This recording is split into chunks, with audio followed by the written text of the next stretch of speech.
Okay, welcome to the March 5th regular meeting of the town of Neepawa. First item is to approve the agenda. Be it resolved that we hereby approve the regular meeting agenda for March 5th, 2024. Moved by Councillor Pottinger, seconded by Councillor Sisley. All in favor? Opposed? Carried.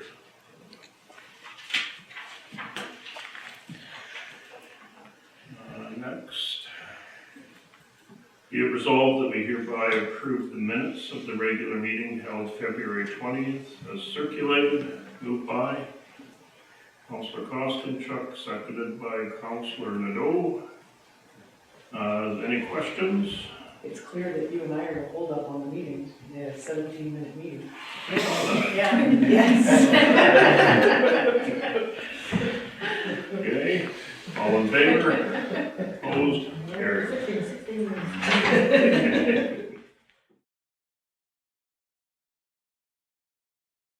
Council reports. Who would like to go ahead with Councillor Sisley?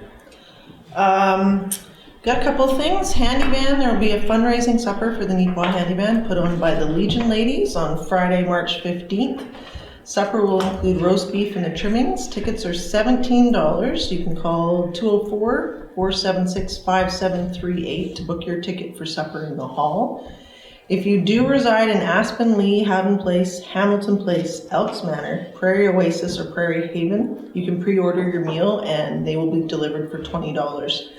Economic Development, Neepawa Economic Development, Settlement Services, and Westlake Employment Center are hosting a job fair on April 25th from 3 to 6 p.m. at the Neepawa Legion. If you are looking for staff, contact Marilyn Crew at 204-476-7607 to register your business. And if you are looking for work, this will be a must attend for you with so many businesses in one place that are actively looking to hire. And the last one is swimming lesson registration. It opens next week. All info and links can be found at neepawarecreation.ca. And it is extremely important for people to know what level their child is in before they register them. Swimming. Yes. Yes. After the snow. Yeah. Okay, thanks, Yvonne. Anyone else? Councillor Nadeau. I had a WMRL library board meeting, and a couple highlights from the meeting to share is in Neepawa they're looking to do a writers group every second Saturday, so that's something to watch for. Also, I think it's a regional thing where they're hosting a poverty simulation, and a lot of it has to do for staff, but I think it's a great idea. I've been a part of one a few years back, and it really makes you see how important it is for us to be aware of what people are facing day to day, and it might be something we might want to consider bringing in to our community to run one for, whether it's for our staff or for whoever would be interested. But the other thing to talk about would be from another meeting I went to, Westlake Employment. Just that we're still seeing higher and higher numbers of people looking for employment and employers seeking employees. So we're seeing a lot of good things going on there. And we've expanded some of our different programs of training to even business administration now too. So it's not just our class 1 driving or LPN or the healthcare aid program. We're also seeing business administration. That's everything. Good. Okay. Thanks, Jason. Anyone else? Okay. If not, Manager of Operations, I'll keep it short, but last week I had myself, along with some other staff, were off at the Manitoba Water and Wastewater Association's annual conference, so it was training and networking went very well. And of course, we had the snowfall last week, which was also clean up, but also this last snowstorm. So again, I appreciate the patience from the residents. We're getting the odd phone call, just some concerns, nothing too major, but again, everything's going well. Staff are cleaning everything as they can. So I think they did a fabulous job. Really appreciate the patience from the community. And then later on, I will be bringing a submission forward for our water plant supervisor, Kevin, to go for some out of province training, research, as part of our new MBVR tank. They'll go visit another community with our engineers and just determine what the needs and wants of that facility are, so he has a better understanding how to operate our own. That's everything. So just a summary, MBVR tank, for those that are watching, this is the new method we're going to treat the wastewater at the lagoon.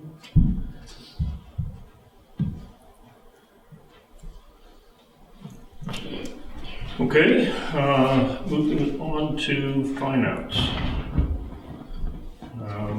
So everyone should have reviewed the February financial report. Be it resolved that we approve the accounts for February 2024 totaling $971,339.49 as reviewed, representing checks 2024-00170 to 2024-00313, but excluding 2024-00222. Moved by Councillor Gerard, seconded by Councillor Kosanchuk. Any questions? All in favor? Opposed? Carried. Okay, Councillor Gerard will remove himself for conflict. So this will be, so the resolution is be it resolved that we approve check 2024-00222 for February 2024 to Home Hardware totaling $402.47. Moved by Councillor Pottinger, seconded by Councillor Nadeau. All in favor? Opposed? Carried.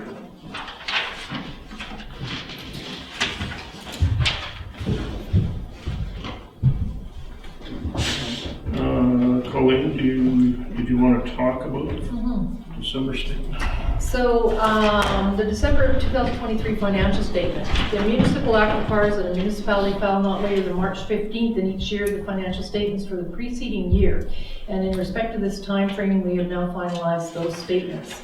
At the end of the particular year, in the general operating fund, we had a surplus of $1,164,421.32.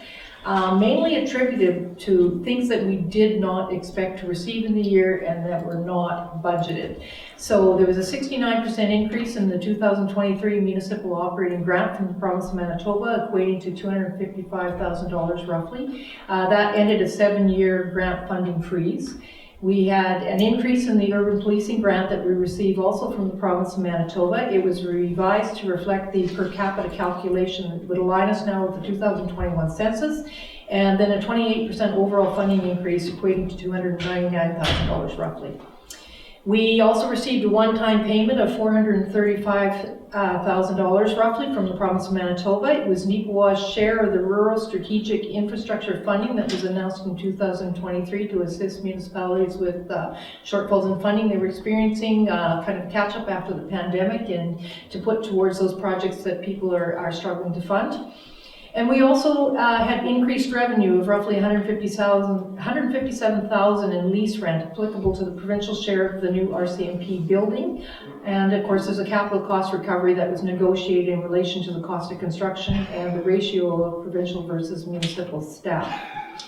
So if you take all that away and look at the town's revenues and expenses for the actual budget we passed last April, if you exclude all those revenues that we did not expect at the time passing that budget, we actually had a smaller surplus of $16,683.85. So I would suggest that given the significance of some of the infrastructure projects that we have been completing or that are now underway, it is valuable to note that the diligent intention of staff and council to manage the various components of the budget overall is key to avoiding that deficit. So I would say well done to everyone, because as much as people think we've set aside, certain dollar value in public works, a certain dollar value in rec and economic development and whatnot, it doesn't mean that we can always just spend in those areas. If something comes up more important, such as our training center did in 2023, that came in tendered way above what we budgeted, that meant we had to cut back something else.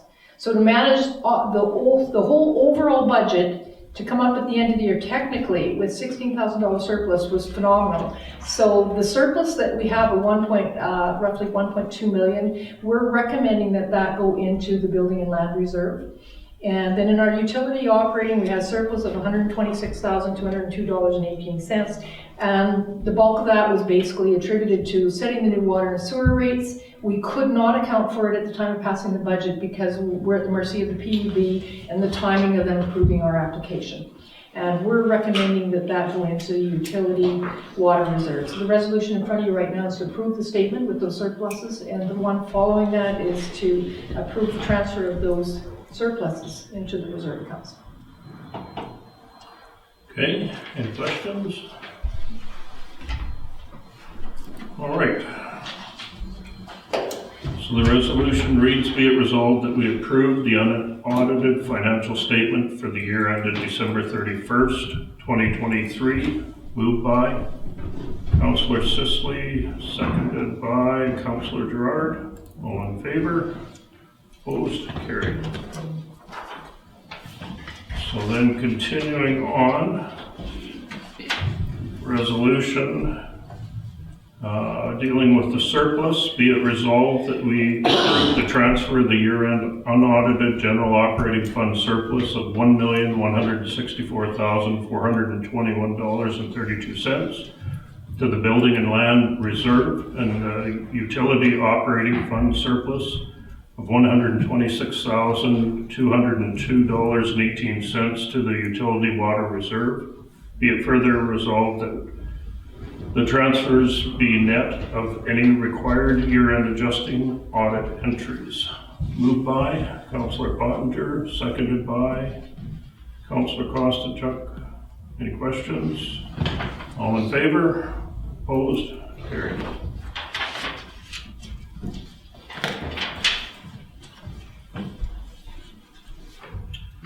Colleen, photocopier. So we basically need a new photocopier. At Christmas time, we had significant downtime with our photocopy, and of course, the service was less than premium, and I would suspect a lot of it has to do with the new guy doing the service and it being Christmas and all of those things, and being the end of a contract term of 5 years. So we basically, well, the ladies did anyway, finagled with them that if we could get a new machine right now instead of waiting 4 months or 6 months, because it's just causing us some massive problems, that if they would replace it now at the price we've been paying now for 5 years, and toss in a few niceties, that we would bring it to council to lock down for another term of lease with Conica Minolta for the same price that we've been paying, $495.78 a month. So the only thing that did change a little bit was the cost of the actual black and white and color copies. It went up like 0.01 something or other. So if you're okay, we need a resolution. And just so you know, normally under the Municipal Act, at least over 3 years requires a bylaw, but I would suggest most municipalities in Manitoba do not pass a bylaw to give a piece of office appointment on lease. So my bad, we're doing it by resolution. Transparency. Yeah. In stereo. Send me home. Soon. Okay, resolution reads, be it resolved that we approve a lease agreement with Monica Minolta for a period of 66 months for a new C450 multi-functional office printer photocopier for a monthly rental of $495.78. Moved by Councillor Sisley, seconded by Councillor Kostenchuk. All in favor? Opposed? Carried. Colleen, birds and vermin. So this is just an annual resolution so that we can discharge firearms within the town. The difference you're going to see on this one is, in addition to Chad Campbell and Jake Burtz, we've actually, some of our staff actually have their PAL license as well. So we would like to add Matthew Barrett, Sheldon Enns, and Zach Enns to this, because sometimes it's a little difficult with, Chad, working regular day shifts and whatnot. We want to make sure that we have the capacity to deal with this. So. Okay, whereas certain species of birds such as crows and pigeons and vermin such as beavers, gophers pose a public nuisance, and a danger to the public, and whereas council deems it necessary to shoot such that pose a public nuisance and health risk, therefore be it resolved that the Council of Town of Neepawa authorize Chad Campbell, Jake Birch, Matthew Bart, Sheldon Enns, and Zach Enns through direction and consultation with the local police department and the CAO to discharge firearms for this purpose within town limits during the 2024 year. Moved by Councillor Gerard, seconded by Councillor Kostanchuk. Any questions? All in favor? Opposed? Carried.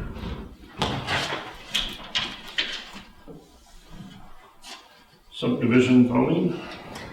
So I have subdivision application 4437-23-8584 of Divine and Marvin Peely, and this is regarding a property out at 700 Park Lake Drive. The proposed subdivision intends to subdivide an existing rural residential lot of 9.23 acres into 2 smaller residential lots. Access to the new lot will be onto a municipal road. There is an existing dwelling and some additional buildings on the current property that will remain on the residual lot. The residual dwelling is serviced by a septic field and an individual lot, and the proposed lot is indicated to have the same. There appears to be a creek that moves across the proposed residual parcel on the western property boundary. According to the development plan, the land in question is designated as country residential in the local development plan, and it allows for the subdivision of lots into rural residential purposes. At the Town of Neepawa zoning bylaw, the proposed lot 1 is going to be 5.39 acres, proposed lot 2 will be 3.85 acres, so it meets the required site area. However, we'll need variance requirements for the proposed site width. The proposed lot 1 will be 102.69 feet, and lot 2 will be 85.89 feet. No concerns from any of the various government agencies during the circulation process through the province of Manitoba. The standard stuff will require a multi-parcel plan survey, and of course, any permanent structures that are confined to the lands have to have a minimum of 1.5 meters or 5 feet above the ordinary high water level, which isn't necessarily an issue. They just have to quote that within this document. So the Office of Community Regional Planning of Brandon recommends approval of the subdivision as proposed, and requests that council put as part of the resolution approving it that a variance order be obtained reducing the required site width for proposed lot 1 from 150 feet to 102.69 in the RR2 zone, and reducing lot 2 from 150 feet to 85.89 feet. This is actually, I should maybe add, this just actually came forward with a different configuration of dividing that particular lot of 9.23 acres. And rather than bring it to council at that point, with recommendations, we go back to the property owner and have them divide it more appropriately to reduce the requirements for further variances, which were quite significant for the one parcel. So this kind of splits it down the middle now. Any questions? Be it resolved that we approve subdivision application 4437-23-8584 of Devine and Marvin Billy, is that? Billy, to subdivide their existing 9.23 acre rural residential lot at 700 Park Lake Drive to 2 smaller rural residential lots, subject to the approval of variances that will reduce the required site width of the proposed lots from 150 in R2 Zone 2, 102.69 feet for lot 1 and 85.69 feet for lot 2. Moved by Councillor Nadeau, seconded by Councillor Pottinger. All in favor? Opposed? Carried. Colleen, the RCMP lease. So I'm going to give you a little bit of summary of what this bylaw entails. Normally, not all lease agreements, and some do generally go by bylaw, so I did do a bylaw.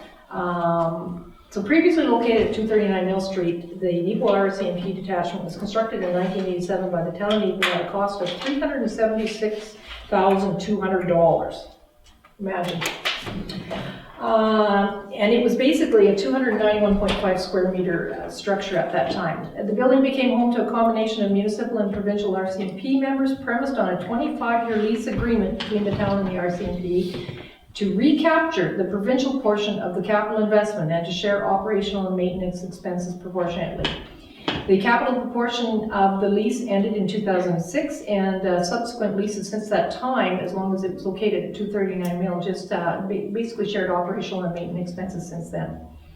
In 2016, the detachment was given a full physical review by the RCMP Department of Security Section, the Physical Security Unit, and results of the review concluded that that building at 239 Mill was significantly overcrowded with functional obsolescence issues, including barred cell doors. Replacement was prioritized in order to meet safety and security standards. And so why I mentioned the cost of $376,000 in 1987 to build it. At the time when council was considering renovating the building, the cell doors alone was going to be $300,000 to replace. So it was a pretty easy decision on what to do with the building. In January 2018, the RCMP issued an agreement in principle to proceed in partnership for a 25-year detachment lease with the town. This lease arrangement would model what was done in 1986, with the town responsible for the construction of the detachment facility and leasing a portion of the new detachment for the provincial RCMP contingent located in Neepawa. That was key. We'd been arguing that particular point, or not, negotiating with the RCMP for several years at that point, because to build a building without an agreement in principle, at least to lock down a lease for 25 years, meant we'd have been on the hook for the full cost period. From 2018 to 22, once we received the agreement in principle, a new detachment to be located at 110 Mill Street progressed to the various stages of design and construction. And we actually came up with a footprint of 712 square meters. And at 110 Mill Street, it was more than twice basically the size of what we had. We self-financed the construction of the detachment from existing reserves, understanding that the agreement to outline the new lease would be forthcoming. So yes, it did open in November of 22. It took a while to get the negotiations and all of the things contained in the agreement looked after since that time. So the lease, which is in front of council for approval this evening, is in the format of a bylaw. It's based on a capital cost of roughly $4.9 million amortized over a term of 25 years. These costs are then apportioned respectively between the current provincial establishment of 7 persons, and that means 6 members and an admin. It's a federal admin, and the municipal establishment of 5 persons, which is 4 members and an admin. These numbers do get recalculated annually in the event the persons occupying that particular building do change. So as of the current date, the negotiated lease with the province reflects a monthly rate of $17,700.81 for capital cost recovery and a rate of $1,720.50 per month for operating and maintenance. So the recommendation of administration is that you approve entering into the lease with the RCMP for the 25-year period, which actually started in November of 22. And you give first reading to the bylaw tonight and second and third reading on the next meeting of council. We also recommend that, as outlined in the bylaw, and I can edit it should you choose to do something different, that council also approve that the portion of the lease paid specific to the recovery of capital costs under the terms of and for the duration of the agreement be deposited annually into the building and land reserve to replenish those funds withdrawn to pay for the construction of the building and augment the reserve after the period of time that we recapture capital costs at actual value with the respective interests that we're going to earn as a return on investment from this particular project. Any questions? Councilor Giroux? Well, I just want to comment that because this is a very new format that the town has undertaken by taking this kind of build it ourselves strategy and releasing back to the province. With the interest costs alone and taking this method, the community is going to be a net savings in excess of $1 million just in interest costs. And on top of that, when we take a look at a $4.9 million facility versus the rent we're talking over those 25 years, the actual net benefit to the community, because we are responsible for essentially 5 members of a 12-member facility, those rents that we're going to capture back are going to be in excess of a net $2 million benefit to the town and to our coffers over that same 25-year period. So, and when we take a look at that, that's to say if everything ended on year 25, 365. So I want to applaud the administration staff, and I also want to thank council of the day for getting behind this project, because not only do we have a long-term public safety facility, but with some creative and some forward-thinking finance, it's one of those things that lets Neepawa make other future investments because our monies aren't tied up, whether it be in debentures or other costs like this. It's to the net benefit of the community beyond just the public safety aspect. Yeah, good comments there. Okay. Councillor Crawley. I do have a question about putting it in the bylaw as to where it would be deposited, but would there ever be a negative to that? Is it something you're not? The building and land reserve was recommended because we looked at where the monies came out of existing reserves. So it's a pretty broad reserve, that anything be related to growth or buildings or land, we could take it out. So even though, let's just say mid-year you come up with a project that you would like to pull some money back out of that reserve, even though we haven't budgeted, as long as we bring it out for the purpose that we're intending to use it for and that the reserve allows for, we don't have to do any, extra work insofar as public hearings and whatnot. If we're bringing it out for a purpose that is not one of the categories listed under a particular reserve bylaw that was allowable, then you need a public hearing. So this was, general is pretty broad too, but I think this gives a message about how we're promoting growth in Neepawa, and that we're putting money where we know that we would be able to clearly align it properly. Thank you. Okay, any other questions? Okay, the motion reads, be it resolved that bylaw number 3228-24 being a bylaw of the town of Neepawa to authorize an occupancy agreement with the Royal Canadian Mounted Police for the detachment at 110 Mill Street now be read for the first time. Moved by Councillor Gerard, seconded by Councillor Kostenchuk. All in favor? Opposed? Carried.